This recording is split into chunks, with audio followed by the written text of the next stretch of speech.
আরে আমি তো পাশ হয়ে গেছি রে। বাচ্চারা, তোমাদের রেজাল্ট দেখে আমি অনেক খুশি হয়ে গেছি, তাই তোমাদের জন্য একটা গিফট এনেছি, সেটা হলো জুতা। যে কোনো একজন এই গিফটটা পাবে। আরে সাম্মু, কাগজে সবার নাম লেখো। আচ্ছা ম্যাম, আমি এক্ষুনি লিখতেছি, তাড়াতাড়ি করে।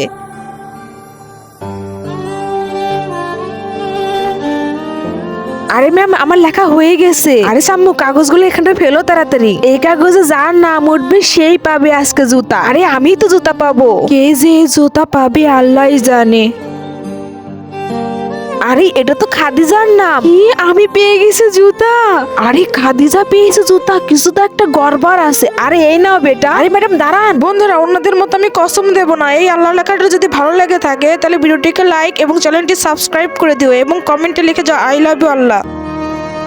আরে ম্যাডাম, কখনোই খাদিজা এই জুতা পাবে না। এই সাম্মু মনে কোনো গড়বড় করেছে, আমরা এক্ষুনি দেখবো, দাঁড়ান। আরে ম্যাডাম, সাম্মু তো সব কাগজেই লিখেছে খাদিজার নাম। হ্যাঁ হ্যাঁ, সব কাগজেই তো খাদিজার নাম লেখা আছে ম্যাডাম, এই তো দেখতেছি।